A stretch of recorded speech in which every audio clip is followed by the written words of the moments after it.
పరిశుద్ధాత్మ దేవుడు కావాలి మనకు లైఫ్, రైచియస్నెస్, పీస్, జాయ్ కదా. లైఫ్ దేవుడు ఏం చేస్తాడు? స్టీల్, కిల్, డిస్ట్రాయా? రైచియస్నెస్, పీస్, జాయా? స్టీల్, కిల్, డిస్ట్రాయ్ ఎవరు? రైచియస్నెస్, పీస్, జాయ్, లైఫ్ దేవుడు ఇస్తాడు, సమృద్ధికి ఇస్తాడు. రెండవది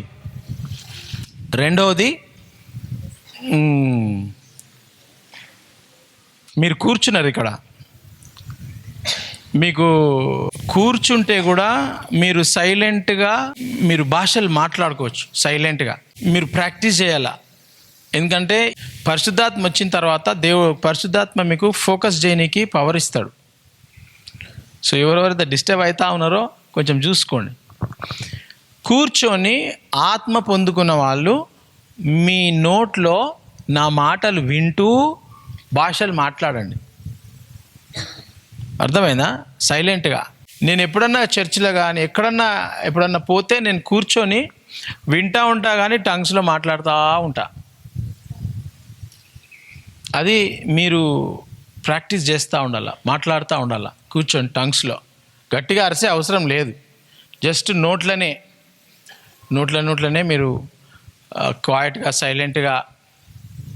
మనము విస్పర్ అంటారు కదా, తెలుగులో ఏమంటారు విస్పర్ని? గుస్స అంటారా? ఏమంటారు? చాడీలు కాదు, అట్లా సౌండ్.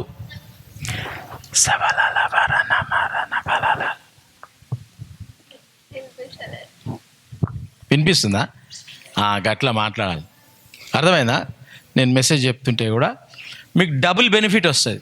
మీకు పరిశుద్ధాత్మ దేవుడు మీరు మాట్లాడుతూ ఉంటే మీకు డబల్ బెనిఫిట్. మీకు ఇంకా నేను చెప్తా ఉంటే నాకంటే ఇంకా ఎక్కువ రివీల్ చేస్తూ ఉంటాడు, మీకు ఇంకా ప్రత్యక్షతలు ఇస్తూ ఉంటాడు. కాబట్టి పరిశుద్ధాత్మ ఇంకా నేను టంగ్స్ గురించి చెప్తా ఉంటా. ఇది ఈ టంగ్స్ ఏంటి అనేది ఇంకా మనం డీప్గా ఇంకా వెళ్తున్నాం. రోజుకి నేను కొంచెం చెప్తా ఉన్నా. చాలామంది కొత్త వాళ్ళు ఉన్నారు కాబట్టి చెప్తున్నాను.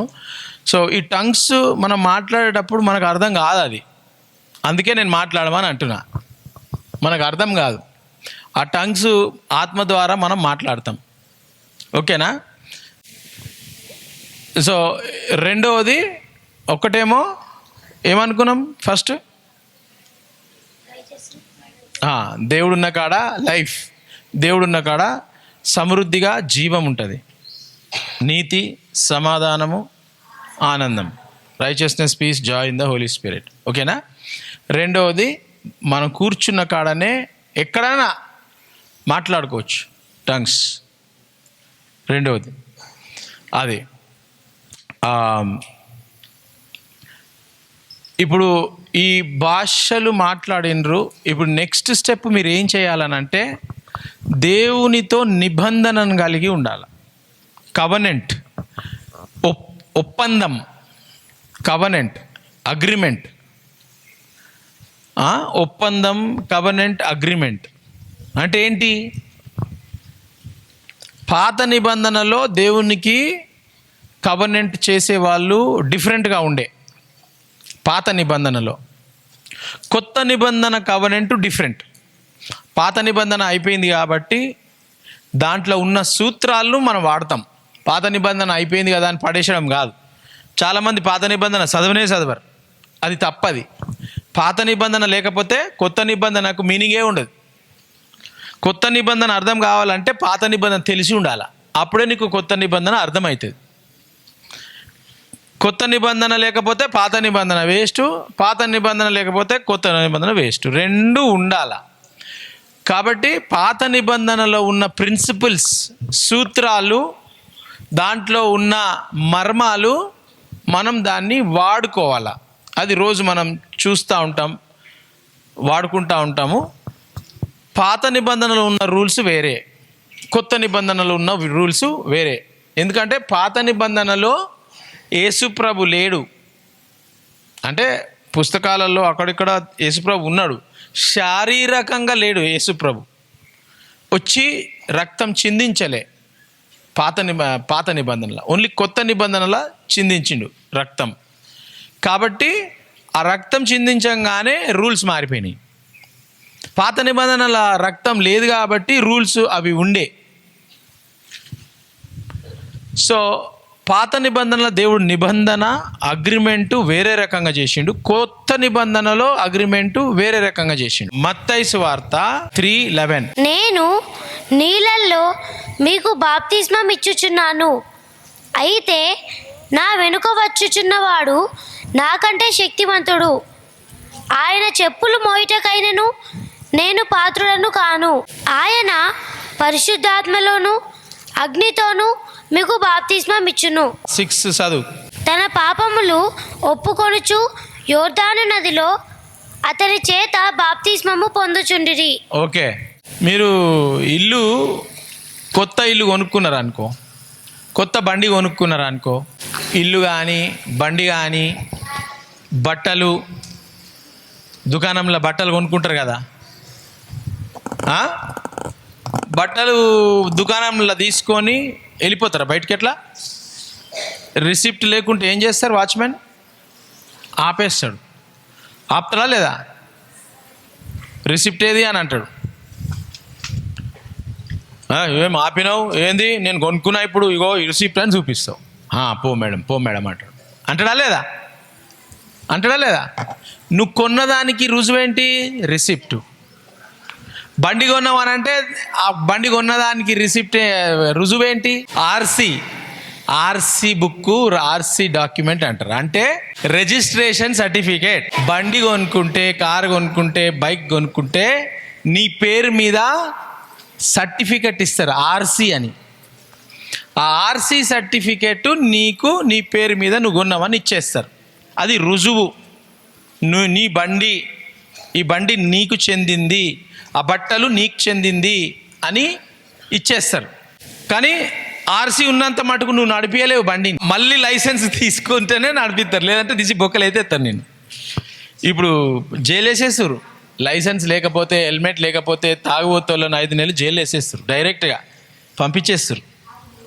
ఎవరైనా గుద్దినరు, ఈవెన్ అండర్ ఏజ్ వాళ్ళు నడిపిస్తే కూడా మీ డాడీని వేసేస్తారు జైల్లో. 18 years బిలో వాళ్ళు నడిపిస్తే బండి, పోలీసు వాళ్ళు పట్టుకుంటే, ఎవరైనా కంప్లైంట్ చేస్తే మీరు బోరు జైలుకి, మీ డాడీని తీసుకుపోయి వేస్తారు జైల్లో.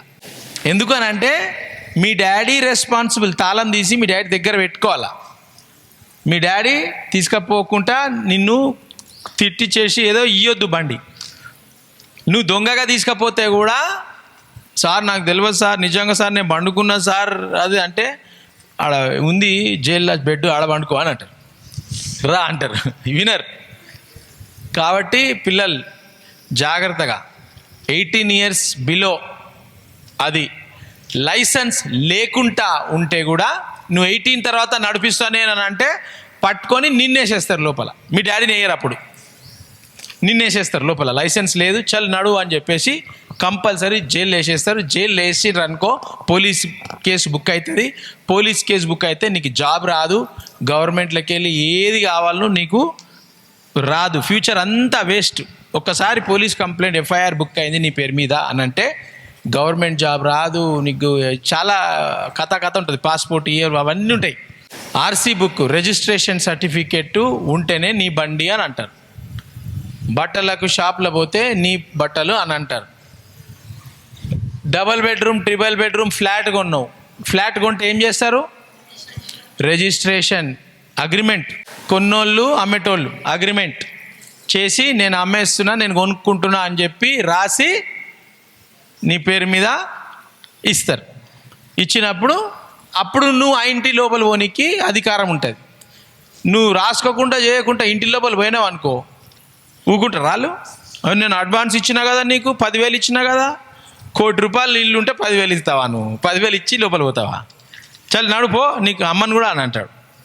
అవునా కదా? అగ్రిమెంట్. పాత నిబంధనల దేవుడు మనుషులతో ఒక అగ్రిమెంట్గా ఉండే, కొత్త నిబంధనల దేవుడు ఇంకో అగ్రిమెంట్. ఆ అగ్రిమెంట్ ఏంటనంటే బాప్తిజము ఎందుకు తీసుకోవాలా? పాప క్షమాపణ కోసము, ఫర్గివ్నెస్ ఆఫ్ సిన్స్. అర్థమవుతుందా? నీటిలో చాలామంది పోయి నీళ్ళలో మునుగుతారు. ఈ చెరువుల, గా చెరువుల, గా హిమాలయాల, ఎటోటో పోయి మునుగుతూ ఉంటారు. యేసుప్రభు నమ్ముకున్న తర్వాత మన పాపాలు ఒప్పుకొని నన్ను క్షమించు ప్రభువా అని చెప్పి మనం ఇక్కడ అడిగినాము. ప్రభు క్షమించేసిండు అని అంటే అదొక అడ్వాన్స్ లెక్క. ఓకేనా? నీ పేరు మీద అయిపోయిందా ఇల్లు? అడ్వాన్స్ ఇస్తే 10,000 కాలేదు ఇంకా. యేసుప్రభు నమ్ముకున్న తర్వాత నువ్వు యేసుప్రభుతో అగ్రిమెంట్ చేయాలా. ఆ అగ్రిమెంట్ కంపల్సరీ ముద్ర ఎప్పుడు పడుతుంది అని అంటే, నీకు యేసుప్రభుకు ఇంకా డీప్గా వెళ్ళాలన్నంటే నువ్వు బాప్తిజము ఒక 10 మంది మధ్యలో తీసుకోవాలా. బాప్తిజము అని అంటే ఇట్లా ఇట్లా ఇట్లా ఇట్లా పెట్టి చిన్నప్పుడు నాకు ఇచ్చిర్రు. ఏం చేసిర్రు ఆ బాటలు? చిన్నప్పుడు నేను పోతుంటే ఇట్లా ఇట్లా ఇట్లా చేస్తుండే. ఏమైంది? అయిపోయింది, బాప్తిజం అయిపోయింది పొండి అంటుండే. ఇప్పుడు కూడా చేస్తున్నారు అట్లా. అంటే ఈ బాటల్లో చేయరు. ఆ బాటలు కొంచెం మంచిగా ఉంటుంది, సిల్వర్ది ఉంటుంది బాటల్, సిల్వర్ది ఉంటుంది. కింద ఒక ఆయన ఇంక గంట కొడతాడు, ఇట్లా తలుకుంటా పోతూ ఉంటాడు, ఇట్లా హోలీ వాటర్. అది బాప్తిజం కాదు. దాన్ని ఏమంటారు? చిలకరింపు అంటారు. చిలకరింపు బాప్తిజం అని అంటారు. నాకు చేసిర్రు అది. నాకు తీసుకుపోయి చిన్నగా ఉన్నప్పుడు తీసుకుపోయి చేసి టిటిరా అని చెప్పి చేసిండ్రు. మళ్ళీ తర్వాత పెద్దగా అయిన తర్వాత చర్చిలో మెంబర్షిప్ తీసుకునేటప్పుడు హోలీ కమ్యూనియన్ అని చెప్పి కన్ఫర్మేషన్ ఉంటుంది. ఇంగ్లీష్లో కన్ఫర్మేషన్ అంటారు, తెలుగులో ఏమంటారో తెలియదు నాకు. వైట్ డ్రెస్ వేసుకుంటారు. వైట్ వేసుకొని అప్పుడే బల్ల ఇస్తారు 18 ఇయర్స్కి, 16, 17, 18 ఇయర్స్కి. ఆ టైంలో ఫస్ట్ టైం బల్ల ఇస్తారు. అప్పుడు కూడా కావాలంటే సేమ్ ఇట్లా చేస్తారు, చిలకరింపు కావాలంటే. అది బాప్తిజం కాదు. బాప్తిజము అర్థము ఏంటి అంటే మునుగుట. అక్కడ గ్రీక్లో పదము. బ్యాప్టిజం అంటే ముంచడము, సలడం కాదు. బ్యాప్టిజ్మో అంటే ముంచడము, ఇమర్షన్, ముంచడము, దాని అర్థం బ్యాప్టిజం. ఓకేనా? ఇప్పుడు చదువు మళ్ళీ. తన పాపములు ఒప్పుకొనుచు. ఇప్పుడు ఏం చేయాలా? మన పాపాలు మనం ఒప్పుకున్నాం కదా. ఆ పాపాలు ఒప్పుకున్న తర్వాత యోర్దాను నదిలో, నీళ్లలో, ట్యాంకులో, డ్రమ్ములో, నదిలో, చెరువులో, సముద్రంలో, ఎక్కడన్నా కానీ అతని చేత బాప్తిస్మము పొందుచుండిరి. యోహాను, జాన్ ద బ్యాప్టిస్టు అందరికీ నేను పాపిని అంటే ఆయన దగ్గరకు వచ్చినప్పుడు అందరినీ ఆ నదిలో ముంచి ఆయన బాప్తిజమును ఇస్తుండే. ఓకేనా? నేను పాపిని అంటే ఓకే, నీ పాపాలు క్షమించబడతాయని చెప్పి నీటిలో ముంచి మళ్ళీ మీదికి లేపుతుండే. ఇప్పుడు యేసుప్రభు ఎవరు? దేవుడా? దేవునికి బాప్టిజం అవసరమా? ఇక్కడ చూడండి, చదువు, కింద చదువు. అతడు పరిచయులలోను సద్దుకాయులలోను అనేకులు బాప్తిస్మము పొందవచ్చుట చూచి అందరు పొందుకుంటున్నారు బాప్తిజం. సద్దుకీలు, ఫరిసీలు చాలా మంది వచ్చి బాప్టిజం తీసుకొని మునిగిపోతూ ఉన్నారు, పాపాలు ఒప్పుకుంటా ఉన్నారు. సర్ప సంతానమా, రాబోవు ఉగ్రతను తప్పించుకొనుటకు. సర్ప సంతానమా? సర్పం ఎవరు? యేసుప్రభుని నమ్ముకోక ముందు మనం ఏ సంతానము? సర్ప సంతానం. అర్థమైందా? యేసుప్రభుని నమ్ముకున్న తర్వాత మనకు ఆయన స్వరూపము, ఆయన పరిశుద్ధాత్మ, అదంతా మనం నడుస్తూ ఉంది. ఇప్పుడు అదే టాపిక్ నడుస్తూ ఉంది, ఎట్లా మనం మారిపోతామని చెప్పి. యేసు ప్రభు నమ్ముకోగానే మన జీవితం ఎట్లా సూపర్ న్యాచురల్గా మారిపోతుంది అనేది అది. సర్ప సంతానమా, ఆ. రాబోవు ఉగ్రతను తప్పించుకొనుటకు మీకు బుద్ధి చెప్పిన వాడెవడు? మారు మనసునకు తగిన ఫలము ఫలించుడి. అబ్రహాము మారు మనసునకు తగిన ఫలము ఫలించుడి. అబ్రహాము మాకు తండ్రి అని మీలో చెప్పుకొన తలంచవద్దు. దేవుడు ఈ రాళ్ళ వలన అబ్రహామునకు పిల్లలను పుట్టింపగలడని మీతో చెప్పుచున్నాను. 13th verse చదువు. ఆ సమయమున యోహాను చేత బాప్తిస్మము పొందుటకు బాప్తిజం ఎవరు తీసుకుంటారు? పాప క్షమాపణ కోసం తీసుకుంటారు. అవునా? యేసు ప్రభు పాపం చేసిండా? ఇప్పుడు చదువు. ఆ సమయమున యోహాను చేత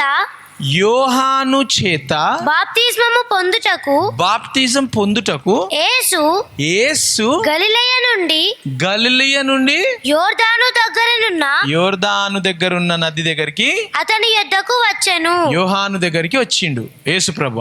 అందుకు యోహాను అప్పుడు ఏమంటుండు? యోహాను ఎవరు? బాప్తిస్తం ఇచ్చే యోహాను బాప్టిస్టు. ఆయన ఎవరు?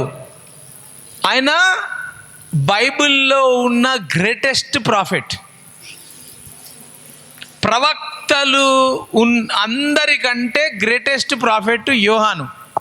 యేసుప్రభే చెప్తాడు, కింద చెప్తాడు, ప్రవక్తల కంటే great prophet John the Baptist. దాని తర్వాత ఇంకోటి చెప్తాడు, తర్వాత నేను చెప్తా అది.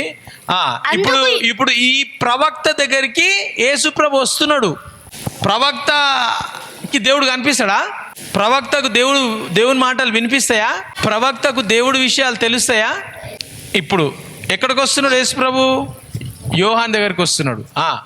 నేను నీ చేత బాప్తిస్మము పొందవలసిన వాడనై ఉండగా నీవు నా యొద్ద వచ్చుచున్నావా? నువ్వు దేవుడు, నీలో పాపమే లేదు, నువ్వు మాకు బాప్తిజం ఇవ్వాలి కానీ నేను పాపిని, నేను ప్రవక్తను, దేవునికి బాప్టిజం ఇవ్వాలా నేను? అబ్బో, ఇది చాలా పెద్ద ఘోరం, తప్పు అని అంటున్నాడు అక్కడ. నేను ఇయ్య బై, అరే నువ్వు దేవునివి అని చెప్తున్నాడు. మళ్ళీ చదువు.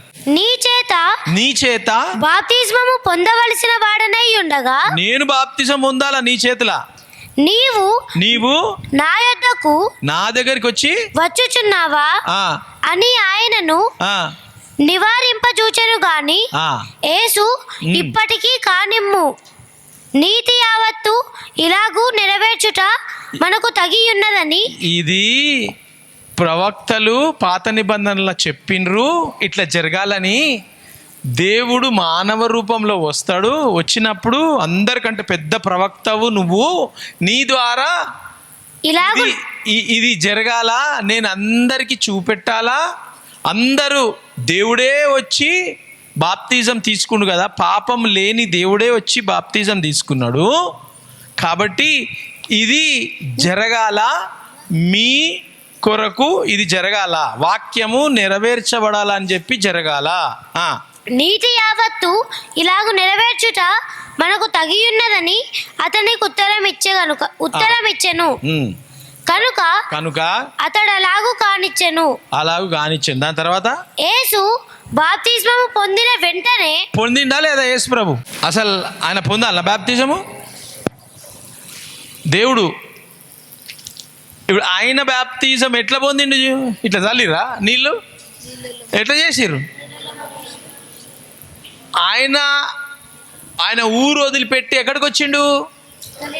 ప్రవక్త దగ్గరికి, గలిలీ దగ్గరికి వచ్చిండు. మనం ఎక్కడ పోవాలా? బాప్తిజం ఎక్కడిస్తారో మీ పాస్టరు. ప్రతి ఒక్కరూ యేసు ప్రభువుని నమ్ముకున్న వారు బాప్తిజం తీసుకోవాలా. అది అగ్రిమెంటు, మనకు దేవునికి మధ్యలో నిబంధన, అగ్రిమెంట్. ఓకేనా? అర్థమైందా? అగ్రిమెంట్, నీకు దేవునికి మధ్యలో అగ్రిమెంట్. బాప్తిజం నీటిలో, ఒక బాప్తిజము నీటిలో తీసుకోవాలా. ఓకేనా? దాని తర్వాత చదువు. యేసు బాప్తిజము పొందిన వెంటనే నీళ్లలో నుండి ఒడ్డునకు వచ్చెను. ఇదిగో ఆకాశము తెరవబడెను. దేవుని ఆత్మ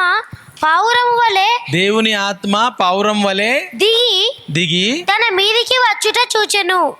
దాని తర్వాత మరియు ఇదిగో ఈయనే నా ప్రియ కుమారుడు, ఈయన యందు నేను ఆనందించుచున్నానని ఒక శబ్దము ఆకాశము నుండి వచ్చెను. 11 చదువు. మీకు బాప్తిస్మం ఇచ్చుచున్నాను. యోహాను బాప్తిజము, నీటిలో బాప్తిజం ఇస్తున్నాడు అందరికి. అదే చదవాలి మళ్ళీ స్టార్ట్. మీకు బాప్తిస్మం ఇచ్చుచున్నాను. మీకు బాప్తిజం ఇస్తున్నాను నేను. అయితే నా వెనుక వచ్చుచున్నవాడు, నా తర్వాత ఇంకొక ఆయన వస్తున్నాడు. ఇంకా రాలే, ఇంకొక ఆయన వస్తున్నాడు. ఎక్కడున్నాడు ఆయన? ఇంట్లో ఉన్నాడు, దారిలా నడుచుకుంటూ వస్తున్నాడు. ఎవరైనా నజరేతు నుంచి యేసు ప్రభు వెనకాల వస్తున్నాడు. ఆయన వచ్చి నా వెనుక వచ్చుచున్నవాడు, నా వెనుక వచ్చేవాడు నాకంటే శక్తిమంతుడు. ఈయననే ప్రాఫిట్స్ కంటే పెద్ద ప్రాఫిట్. కానీ ఈ పెద్ద ప్రాఫిట్ ఏమంటుడు? నాకంటే శక్తిమంతుడు అంట. నేనేం చెప్తున్నా మీకు? నాకంటే 100 రెట్లు గ్రేట్ కావాలా మీరు? ఇప్పుడు ప్రాఫిట్స్ల కంటే పెద్ద ప్రాఫిట్ ఎవరు? John the Baptist.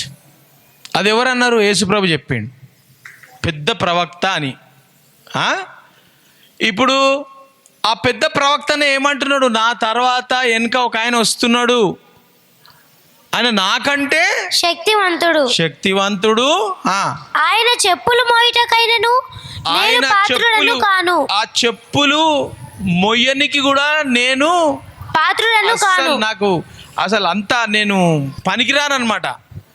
చెప్పులు మొయ్యడానికి కూడా పనికిరాను అని అంటున్నాడు. ఆయన పరిశుద్ధాత్మలోను అగ్నితోను మీకు బాప్తిస్మం ఇచ్చును. యోహాను బాప్తిజం దేంట్లో ఇస్తున్నాడు? ఇప్పుడు నీటి బాప్తిజం ఒకటి అయిపోయింది. రెండో బాప్తిజము ఏమైతుంది? ఓకే, అగ్నిలో, పరిశుద్ధాత్మలోను అగ్నితోను మీకు బాప్తిస్మం ఇచ్చును. ఓకేనా? అర్థమైందా? అగ్ని పరిశుద్ధాత్మ ఒకటే. ఇక్కడ యేసు ప్రభు 2 బాప్తిజాల కోసం చెప్తా ఉన్నాడు. 2 ఇక్కడ మనం చూస్తున్నాం. ఈ వచనంలో 2 బ్యాప్టిజమ్స్ ఉన్నాయి. ఇంకా కొత్త నిబంధనలు ఇంకా డీప్గా పోతే ఇంకా ఆ బాప్తిజం ఉంది, కానీ ఆ సబ్జెక్ట్ మనది కాదు, నేను చెప్పా. ఓకేనా? ఇంకోటి ఉన్నది బాప్తిజం, అది నేను చెప్పాను. మనకి ఇప్పుడు కావాల్సింది ఇది ఒకటే, నీటి బ్యాప్టిజము, ఆత్మలో, ఫైర్లో, పరిశుద్ధాత్మలో బాప్తిజం. ఓకేనా? అర్థమైందా అందరికీ? మీరు ఇప్పుడు ఆ రోజు పొందుకుంది ఏం పొందుకున్నారు? మీరు మొన్న ఆత్మలో, అగ్నిలో, పరిశుద్ధాత్మలో ఏమన్నా మనం ధ్వని, అగ్ని కదా. అగ్ని ఇంకా ధ్వని గుర్తుందా? ఫైర్, అగ్ని జ్వాలలు, అగ్ని నాలుక వంటి వాళ్ళ మీదకి వచ్చి, తల మీదకి వచ్చి ఉన్నది చూసినాం కదా మన వాక్యం అది. సో ఇప్పుడు మీరు ఏం పొందుకోవాలా? ఆత్మలో, పరిశుద్ధాత్మలో బాప్తిజం పొందుకున్నారు. ఇప్పుడు నీటిలో బాప్తిజం పొందుకోవాలి. ఇప్పుడు అగ్రిమెంట్ చేసుకోవాలా? మనం చేసుకోవాలా లేదా? అగ్రిమెంట్ చేసుకుంటే ఇల్లు మీ పేరు మీదకి వస్తుంది. లేదా అంటే ఇగో అది నేను కొనుక్కుంటున్న ఇల్లు, ఇగో ఇది నా కారు అని మురిసిపోవాలి అంతే. అర్థమైందా? ఇప్పుడు హాఫ్ అగ్రిమెంటే అయింది, మీకు హాఫ్ అగ్రిమెంటు అయింది. ఆ బాప్తిజము, నీటిలో బాప్తిజం ఎవరు తీసుకుంటారు? మీకు మంచిది చెడ్డది ఏందో తెలుసు, పాపం చేయడం తెలుసు అని అంటే మీరు బాప్తిజంకి రెడీ అనమాట. పాపం చేస్తున్నారు, తప్పు చేస్తున్నారు అని అంటే మీకు మంచిదేందో చెడ్డదేందో తెలుసు కాబట్టి మీరు బాప్తిజంకి రెడీ. ఓకేనా? బాప్తిజం తీసుకున్న వాళ్ళు మళ్ళీ పాపములోకి వెళ్ళొద్దు, చెయ్యొద్దు. ఓకేనా? అర్థమైందా లేదా? నీటిలో బాప్తిజము ప్రతి ఒక్కరు తీసుకోవాలా. సార్ మీరే తీసుకోలే, మీరు చిలకరింపు చేసిరు కదా, మీరు తీసుకోలేదు సార్, మేమేటా తీసుకోవాలంటారా? తీసుకున్నా, నేను బీహార్లో తీసుకున్నా. బీహార్లో అక్కడ పోయింటి నేను సేవకు. పోయినప్పుడు ఇట్లా ఇట్లా చెప్తుర్రు కదా, అప్పుడు నేను కూడా అది చూసి అవును కదా అని చెప్పి, అప్పుడు నేను ఆల్మోస్ట్ 20 years అనుకుంటా, నేను 19 or 20 ఉన్నా. అప్పుడు బీహార్ ట్యాంక్లా బాప్తిజం తీసుకున్నా.